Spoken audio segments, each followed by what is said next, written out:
Welcome back, guys, to another episode of working on the K-Swap Ferrari 308. It's been a pretty good weekend of progress around here. I turned my attention to the inside of the car to build a one-off custom featherweight carpet.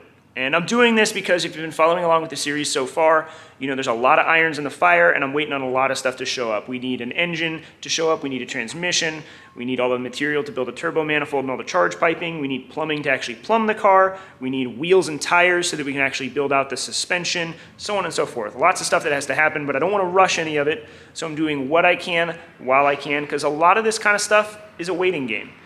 A few weeks ago, I bought a bunch of carpet, and I figured maybe with a bit of luck, I could build my own. It would come out kind of nice because alternatively, I'd have to buy a carpet kit. Those are hundreds and hundreds of dollars. What could I do myself, especially when I want something very specific? We talked about how I want the interior of this thing to turn out. We'll touch on that here again in a few.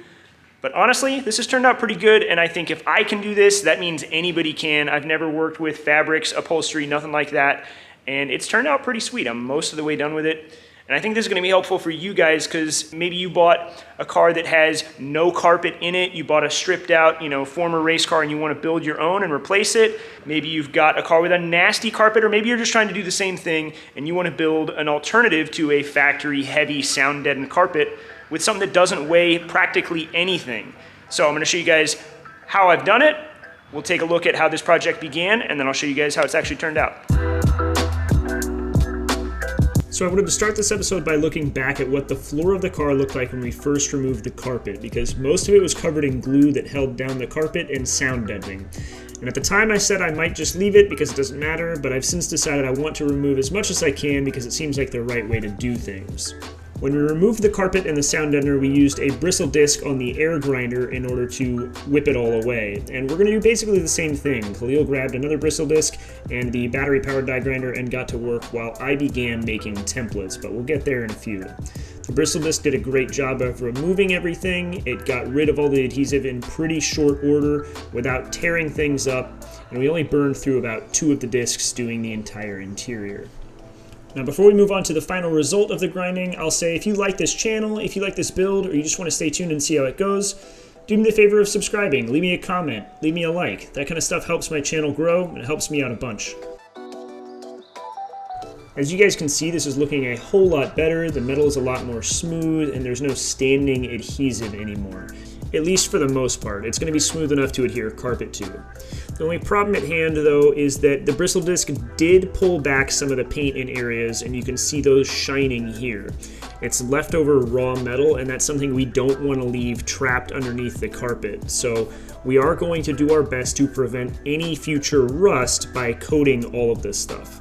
It would admittedly probably be fine if we didn't do anything about it, but that's not really my style. I want to make sure that this car is future-proofed and lasts a long time. So, to that end, the first step is masking off everything inside of the car so that I can actually lay some primer down. When it comes to masking, you can never really go too far or go overboard, so if you're doing a project like this, I definitely recommend masking as much as you possibly can. But with that said, I'm not going crazy because I know the limits of what we're trying to do here, and I'm not too worried about a little bit of overspray here or there. As mentioned, the car is getting repainted, and we can clean anything up that does wind up incidentally happening. So I took a ton of paper and masked off what I knew could get affected, along with using some foil around the steering column since it's easy to use, and then I gave everything a wipe down before laying down primer. Now the primer of choice at hand is a 2K epoxy primer that is self-etching. This is designed to be used specifically on bare metal. This is at the suggestion of my paint guy, and you may find something that works better for you, but this is what I've decided to go with. Now with a 2K primer like this, or any 2K paint, it's important to wear proper ventilation or a proper mask, so I've got my best mask out while I'm in here doing this. This would be really bad to breathe in, so don't do that. It's not smart to do. As far as where I'm concerned about getting paint, it's really only in places that we really had to grind through the adhesive that was holding the carpet down. So just really the perimeter of the floor pan. I am hunting for any places that might have bare metal that are worth snagging, but overall this is just a pretty simple, quick, and easy spray job. I'm not really worried about the color here. This is all going to be under the carpet. I'm not worried about trying to paint over it and make it look different. No one's ever going to see this when we're done, and this really doesn't matter. I'm just aiming to take the proper steps for doing a proper job.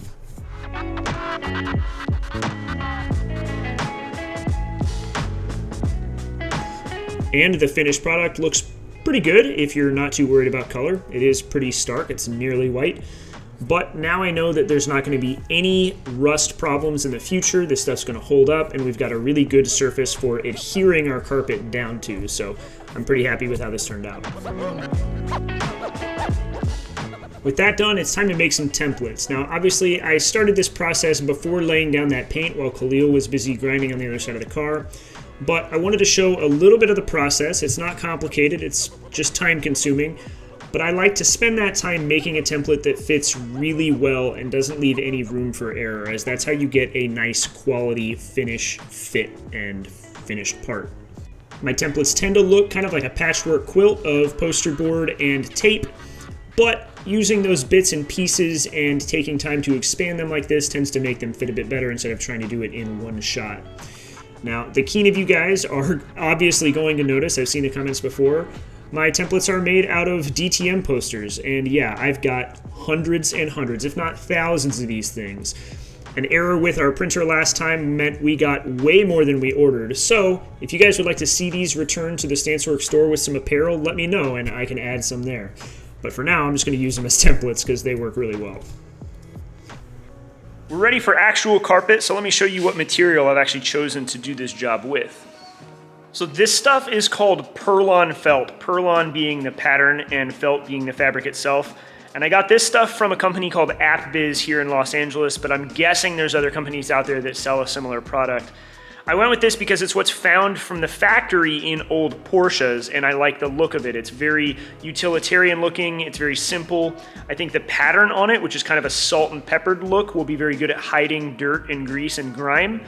But the best part about it is not only is it easy to work with, it's really lightweight. I mean, this stuff weighs nothing. The entire carpet in the car, once it's finished, is going to weigh less than 2 pounds. So we're going to have a very nice finished interior that's not going to be just some empty rattle can, while also adding practically no weight. Now, it's not going to do any sound deadening, I know that, but it'll look nice, it'll look finished, it'll be tolerable to be inside. And I think working with this stuff should be pretty straightforward. Technically, they say you should do multiple layers of it. If I hold it up, you can kind of see through it a little bit, but you'll see once it's in the car, you cannot see through it even with essentially white primer underneath. Some good stuff. With our templates actually made, it's time to actually transfer those onto the Perlon Felt. And this process is pretty easy. It's just a matter of keeping the template flat and tracing it out. I'm using a black marker, which honestly isn't ideal. I think chalk is probably the best bet since it would come off and it's white. However, the marker works pretty well, and due to the patterning on the fabric, you can't see it once this whole thing is cut, even if there's a little bit left on the edge. In order to actually cut this stuff out, I'm using a really sharp set of scissors, and I'm being as efficient as I possibly can with my material, as I only have about 4 square yards to work with, and it turned out to be just enough to do what we did in this video today. With all the pieces cut out, it was then time to actually start gluing them down, and I used a few different glues, but this Weldwood high-strength adhesive was the stuff that worked the best for me, and it's doing most of the heavy lifting in this video. Now, I sprayed not only the floor of the car, but the backside of all of my carpet pieces, as this was what was recommended on the instructions, and it seemed to work pretty well. It gave me a few minutes to kind of move it around, but the bond is really strong and did a good job of holding the carpet down to the surface, despite its tendency to try to unfold itself. My tactic for getting everything to stick down was to mostly just kind of run my hands back and forth across the carpet. In some places I used some weights to hold things down, but really everything's set up in a matter of a minute or so every time.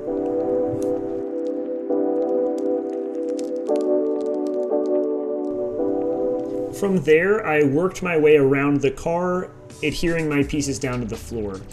And as mentioned, this turned out to be a pretty simple process to do. I said earlier that I think anybody could do this, and I really mean it. I wouldn't hesitate to attempt a project like this on your own.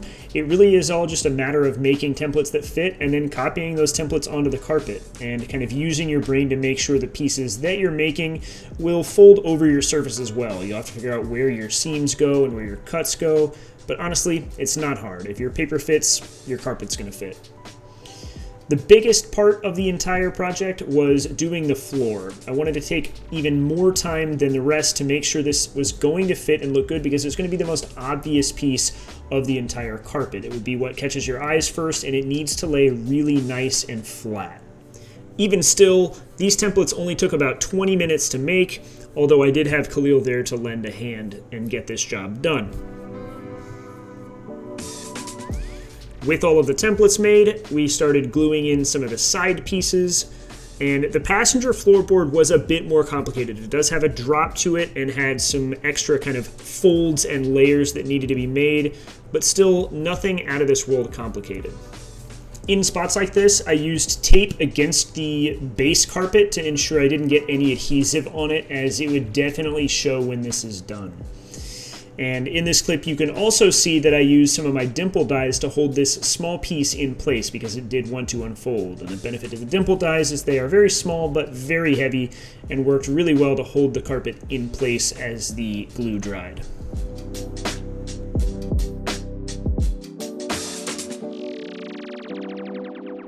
From there, it was time to lay in the major base pieces for the carpet. And I'm happy to say they fit amazingly after taking some time to build nice templates.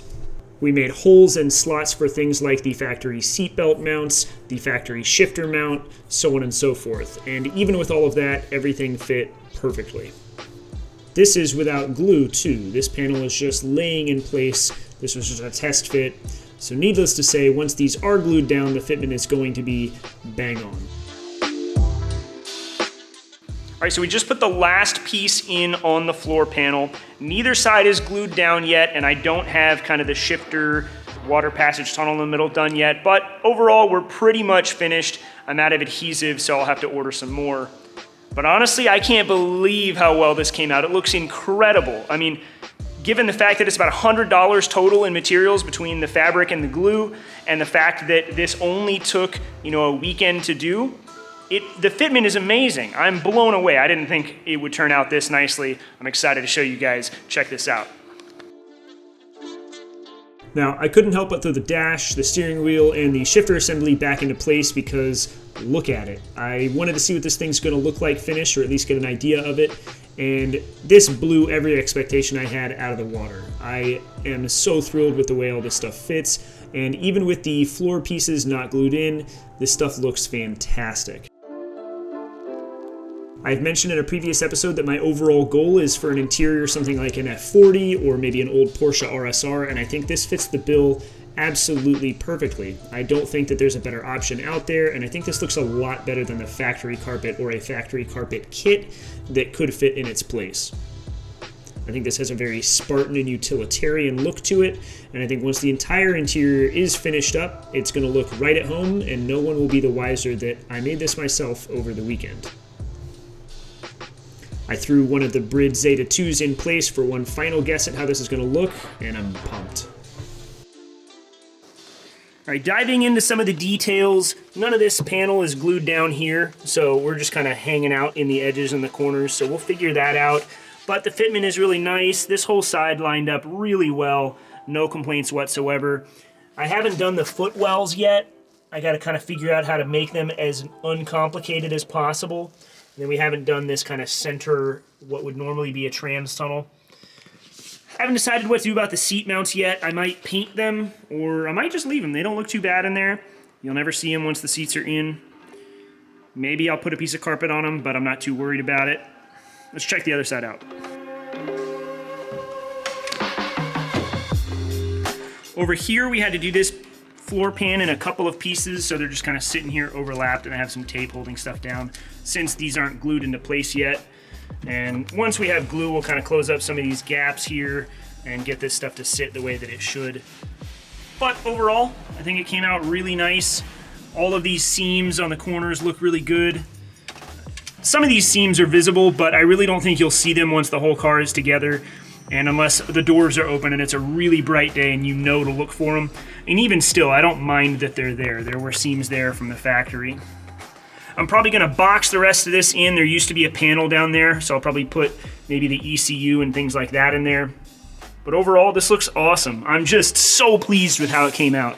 It really looks better than I expected this to be. So, carpet kit, more or less finished. Not quite, getting close. Hopefully next week we'll be back onto some normal fabrication, more traditional fabrication at least. But I do have something else kind of big to share with you guys, at least big deal to me. If you like tools, that is. I got what is probably my best haul, best deal I've ever gotten on anything. This is absolutely crazy. Check this stuff out. The first item on my tool haul list is this shrinker stretcher, and I'll preface this by saying none of these tools are all that nice. They're nothing special. This is just a Harbor Freight unit, but it's something I didn't have before, and I'm excited to have one. It's going to be really great for some sheet metal stuff. On the sheet metal note, I also got this hand shear. It's not something I anticipate using all the time, but it's nice to have one, and I'm definitely not going to complain the first time I actually really need this thing. I can say something similar about this English wheel. I've never had one before. Don't think I've ever really needed one. I don't even know how to use it. But hey, it was cheap. Might as well have it. You can't have too many tools. It even came with all of the dies, and it'll be fun to learn how to use it. One thing that I didn't have that's definitely useful is a drill press. This is going to be really nice. I won't have to be clamping things in a vise and hand drilling them all the time. And this thing works pretty well. It's a little old. The deck on it's been drilled through a handful of times, but which one hasn't really? I'm pumped to put this thing to work though. In the back corner are two large diameter tubing benders. I don't really foresee myself needing or using these, but they were part of a package deal, and who knows, maybe they'll come in handy at some point. The real gem of the haul is this falling bandsaw. We had one in the shop back when we were running Proto Machine, and it was definitely nice to have around, and there's been a number of instances where I wish I had one this day and age. This one's a pretty sweet unit. It's all metal, made here in America, and as far as I know, it cuts pretty straight too, which is definitely important when buying one of these. The last tool is this hand crank bead roller. It's nothing special. It was sort of built and modified by a buddy of mine, but it has all the dies that I could need, and I can do some simple stuff with it. It'll be fun to use and become acquainted with for when I want to buy a nice big one eventually. Now for what makes this whole haul special, I got the entire thing for $500. When it comes to tools, I'm always on the hunt for them. I'm always prowling Craigslist or Facebook classifieds, things like that, and I always jump on stuff because you can never really go wrong investing in the tools that you have at your disposal. And I want you guys to know that in everything over in that corner, including the lathe and the vertical bandsaw, I've only got about $1,500 in all of it. And I share that because I want you guys to know that it doesn't take a mountain of money to have some incredible stuff at your disposal. And I say that because I want you guys to know that anybody could be doing exactly what I am. It doesn't take anything other than a desire to dive into a project before you know it, and you'll be building something just like this Ferrari here. With that said, this episode's a wrap. I will catch you guys on Thursday. We're going to be diving into the E36 and taking the rear end apart, making a bunch of progress over there. I will catch you guys then, and thank you as always for the support.